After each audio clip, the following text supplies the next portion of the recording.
Hello, આઈ એમ નિખિલ પીઠાડિયા. હું તમારું અમારી યુટ્યુબ ચેનલ પર સ્વાગત કરું છું.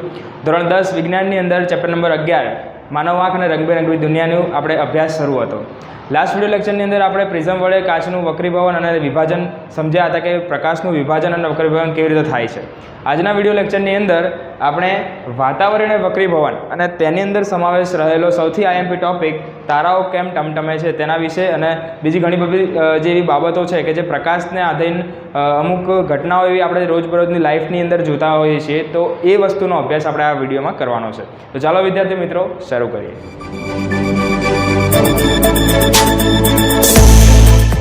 તો વિદ્યાર્થી મિત્રો, વાતાવરણીય વક્રીભવન. વાતાવરણ વક્રીભવન એટલે કે બધે સમાન થતા નથી, અને વાતાવરણ જે છે એ દરેક જગ્યાએ સમાન હોતું નથી. ઘણી જગ્યાએ ઠંડીનો માહોલ હોય છે, ઘણી જગ્યાએ ગરમીનો માહોલ હોય છે. તો આ વાતાવરણની અંદર પ્રકાશ પોતે અલગ અલગ રીતે વક્રીભવન પામતો હોય છે. તેમાં વાત કરીએ તો અમુક જગ્યાએ હવા પાતળી હોય છે, જેમ આકાશની ઉપર જતા હોય, મીન્સ કે આપણે જમીનથી ઉપર જઈએ એમ હવા પાતળી બનતી જાય, અને જમીનથી નીચે આવીએ એટલે કે આકાશથી નીચે આવતા હોય ત્યારે હવા ઘટ બનતી જાય છે. તો જે હવા પાતળી હશે તેની ઘનતા કેવી હશે? ઓછી, અને ત્યાં વક્રીભવનાંક ઓછો થતો હોય. એટલે કે વક્રીભવન જે છે એ પાતળા માધ્યમની અંદર જ્યારે હવા હશે, પાતળી હવા હશે, ત્યારે એનો વક્રીભવનાંક ઓછો થાય છે. અને હવા જ્યારે ઘટ હશે એટલે કે જમીનથી ઊંચાઈની વાત કરીએ, જમીનની બાજુની વાત કરીએ તો તેમાં ઘનતા વધુ અને વક્રીભવનાંક વધુ થતો હોય છે. ત્યારબાદ વાત કરીએ તો વાતાવરણમાં પણ પ્રકાશના કિરણો વક્રીભવન પામે છે. જ્યારે વાતાવરણમાં આગળ આવે છે ત્યારે આગળ આવ્યા બાદ તે વાતાવરણના કણોના લીધે તે વક્રીભવન પામે છે અને ત્યારબાદ આપણા આંખની અંદર પ્રવેશે છે. એટલે કે કિરણ વળાંકની સાથે આંખમાં પ્રવેશતા હોય છે. તો વિદ્યાર્થી મિત્રો, આ રીતે વાતાવરણની અંદર જ્યારે પ્રકાશ આવતો હોય છે અને ત્યારે આંખમાં પ્રવેશ્યા બાદ કેવી રીતે આપણને પ્રતિબિંબ રચાતું હોય છે તેની વાત કરીએ કે જે વાતાવરણના લીધે વક્રીભવન થાય છે. તો તેમાં આગળનો ટોપિક છે કે તારાઓ કેમ ટમટમે છે. તમે વિદ્યાર્થી મિત્રો ઘણી વખત રાતે જોતા હશો કે તારાઓ જે છે એ ટમટમતા જોવા મળે છે. એમ એક અલગ આનંદ જોવા મળતો હોય છે. તો એ રીતે તમે વિચારો તો તારાઓ કેમ ટમટમતા હશે, આપણને પ્રશ્ન થાય.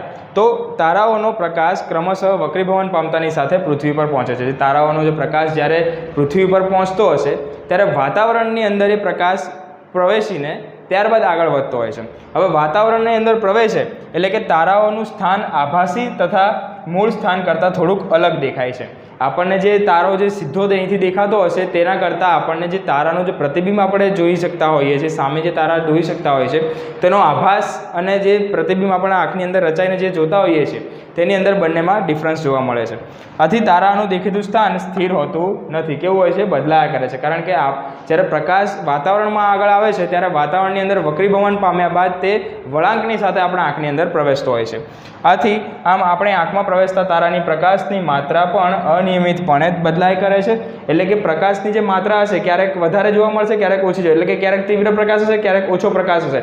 એટલે કે લબુક જબુક જેવો પ્રકાશ આપણને જ્યારે જોવા મળશે ત્યારે આપણને શું લાગે છે કે આમ તે કોઈ વાર પ્રકાશિત અને ઝાંખો દેખાય છે, જેને આપણે ટમટમવાની અસર કહેતા હોઈએ છીએ. તો આ રીતે આપણને તારાઓ કેમ ટમટમે છે કે જે તારાનો પ્રકાશ આપણે આંખની અંદર પ્રવેશતાની સાથે ક્યારેક વધારે ક્યારેક ઓછો જોવા મળે છે, એટલે આપણને લાગે છે કે તેમાં ટમટમવાની અસર જોવા મળતી હોય છે. ત્યારબાદ વાત કરીએ કે સૂર્યોદય વહેલો અને સૂર્યાસ્ત મોડો કેમ થતો હોય છે, કે જેની અંદર આપણને એવું કહેવામાં આવ્યું છે કે સૂર્યોદય 2 મિનિટ વહેલા તો સૂર્યાસ્ત 2 મિનિટ મોડો થતો હોય છે. તો વાતાવરણીય વક્રીભવનને કારણે સૂર્ય આપણને વાસ્તવિક સૂર્યોદયથી લગભગ 2 મિનિટ વહેલો અને વાસ્તવિક સૂર્યાસ્ત લગભગ 2 મિનિટ પછી જોવા મળે છે. તો આ રીતે જ્યારે આપણે જ્યારે જોતા હોઈશું ત્યારે અમુક વખતે આપણને સૂર્ય જે છે એ 2 મિનિટ વહેલા ઉગેલો દેખાય છે અને સૂર્યાસ્ત જે થાય છે તે 2 મિનિટ લેટ થાય છે. આ સૂર્યનું ક્ષિતિજ સાપેક્ષે એટલે કે પૃથ્વીની સાપેક્ષે જો તેનું સ્થાન માપવામાં આવે ત્યારે તે વાસ્તવિક અને દેખીતું સ્થાન વચ્ચે સમયગાળો આશરે 2 મિનિટ છે. એટલે કે ક્ષિતિજની વાત કરીએ છીએ તો ક્ષિતિજની અંદર જ્યારે પૃથ્વી અને સૂર્યને બંને વચ્ચેનો જે તફાવત લેવામાં આવે તો ત્યારે પ્રકાશની સાપેક્ષે આપણે જોવા જઈએ તો વાસ્તવિક અને દેખીતું સ્થાન એ વચ્ચે 2 મિનિટનો જે ગેપ આપણને જોવા મળે છે, જેના લીધે આપણને સૂર્યોદય વહેલો અને સૂર્યાસ્ત લેટ જોવા મળે છે. હવે આગળ વાત કરીએ પ્રકાશનું પ્રકીર્ણન. તો આકાશનો ભૂરો રંગ, સમુદ્રના પાણીનો રંગ અને સૂર્ય ક્યારેક રાતાસ પડતો દેખાવો તે આપણા માટે એક પ્રકાશનું પ્રકીર્ણન છે, જે તમે ધોરણ 9ની અંદર પણ અભ્યાસ કર્યો છે. હવે તેની અંદર આગળના ટોપિકની વાત જોઈએ તો ટિન્ડલ અસર. વિદ્યાર્થી મિત્રો, ટિન્ડલ અસરનો ટોપિક ઘણી વખત પૂછાતો હોય છે એક્ઝામની અંદર. તો કોઈ પ્રકાશનું કિરણપુંજ આવા સૂક્ષ્મ કણોને અથડાઈને તેથી કિરણનું માર્ગ દ્રશ્યમાન બનાવે છે અને આ કણો પરાવર્તન પામી પ્રકાશ આપણા સુધી પહોંચે છે. પ્રકાશ જે છે એ આપણા આંખની અંદર પ્રવેશે છે ત્યારે વાતાવરણમાં રહેલા જે કણો છે ત્યારબાદ આપણા જે કિરણનું પુંજ છે, કિરણપુંજ, એ આપણા આંખની અંદર પ્રવેશે છે. કલિલ કણો દ્વારા પ્રકાશના પ્રકીર્ણનની ઘટનાને ટિન્ડલ અસર ઉદ્ભવે છે. એટલે ટિન્ડલ અસર માટે જવાબદાર કોણ છે? કલિલ કણો. તો કલિલ કણોના આધારે જ ટિન્ડલ અસર આપણને જોવા મળતી હોય છે.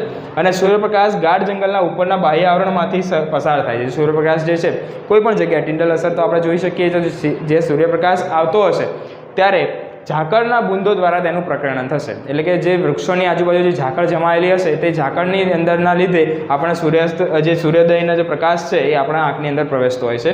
પ્રકાશનો રંગ કણોના પરિમાણ પર આધારિત હોય છે. જે પ્રકાશનો જે રંગ હશે એ જેટલા પરિમાણ જેટલો એનું વધારે હશે તેના આધારે પ્રકાશ જોવા મળતો હશે. મુખ્યત્વે વાદળી રંગનું, કયા રંગનું વિદ્યાર્થી મિત્રો? વાદળી રંગનું પ્રકીર્ણન વધુ થતું હોય છે અને કણોનું કદ ખૂબ મોટું હોય તો પ્રકીર્ણનનો પ્રકાશ સફેદ દેખાય છે. એટલે કે સફેદ રંગ ખૂબ મોટું પરિમાણ હોય, એનું માપ જો મોટું હોય તો એના માટે આપણે પ્રકાશ કેવો દેખાય છે વિદ્યાર્થી મિત્રો? સફેદ જોવા મળે છે. આગળના ટોપિકની વાત કરવા જઈએ તો સ્વચ્છ આકાશનો વાદળી રંગ કેમ દેખાય છે? આપણને આકાશ વાદળી કેમ લાગે છે તેની વાત કરીએ તો વાતાવરણમાં હવાના કણો દ્રશ્ય પ્રકાશની તરંગ લંબાઈ કરતાં નાના પરિમાણ ધરાવે છે. જે વાતાવરણના કણો છે તે દ્રશ્ય પ્રકાશની જે તરંગ લંબાઈ હશે તેના કરતાં કેવા છે વિદ્યાર્થી મિત્રો? નાના છે. અને લાલ રંગની મોટી તરંગ લંબાઈના દ્રશ્ય પ્રકાશ કરતાં ભૂરા રંગ તરફની નાની તરંગ લંબાઈના દ્રશ્ય પ્રકાશનું પ્રકીર્ણન વધુ થતું હોય છે. એટલે કે ભૂરા રંગનું પ્રકીર્ણન વધુ થવાના કારણે જે લાલ રંગ છે, જે કદાચ સૂર્યની અંદરથી જે લાલાશ પડતો રંગ આવતો હશે ત્યારે જે ભૂરા રંગનું પ્રકીર્ણન તેમાં વધુ થવાના કારણે આપણને તેની તરંગ લંબાઈ એ 1.8 ગણી વધારે હોય છે. જે ભૂરા રંગની તરંગ લંબાઈ હશે તે 1.8 ગણી વધારે હોવાના કારણે તેનું પ્રકીર્ણન વધુ થતાં ભૂરો પ્રકાશ આંખમાં પ્રવેશે છે અને આપણને આકાશ કેવું લાગે છે? વાદળી લાગે છે. તો આ રીતે વિદ્યાર્થી મિત્રો આપણે આકાશનો રંગ ભૂરો કેવી રીતે થાય આપણને દેખાય છે તેની આપણે વાત સમજ્યા છીએ. હવે આપણે બે નાના ટોપિક પૂરા કર્યા બાદ હવે આપણે ચેપ્ટરની પૂર્ણાહુતિ કરીશું. ચાલો વિદ્યાર્થી મિત્રો અત્યારનો અભ્યાસ કરીએ. તો વિદ્યાર્થી મિત્રો હવે આપણે જોઈએ લાસ્ટ ટોપિક કે સૂર્યોદય અને સૂર્યાસ્ત વચ્ચે સમયે જે સૂર્યનો રંગ ઘણી વખત આપણે જ્યારે સવારમાં અથવા તો સાંજે સૂર્યનો લાલાશ પડતો રંગ આપણને દેખવા મળે છે.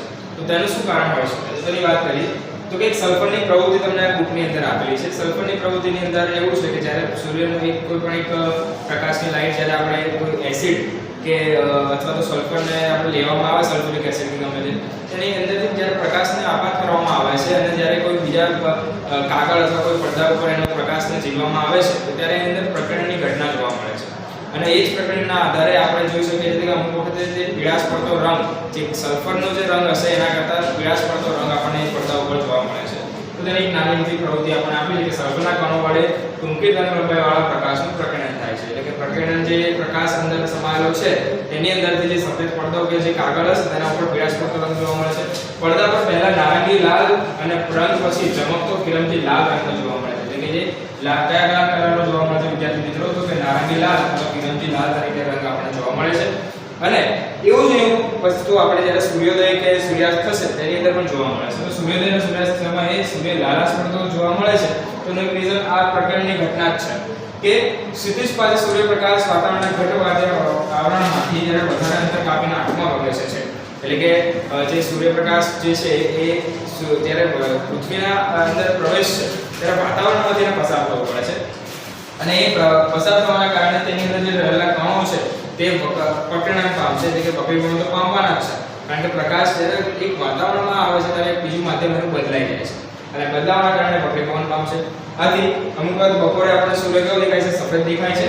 અને આથી આપણી આંખ સુધી પહોંચતો જે પ્રકાશ છે એ મોટી તરંગ લંબાઈવાળો હોય છે. એટલે જે પ્રકાશ જે આપણે આંખની અંદર આવશે તે તરંગ લંબાઈની વધુ હોવાના કારણે આપણને સૂર્ય કેવો દેખાય છે? લાલાશ પડતો દેખાય છે.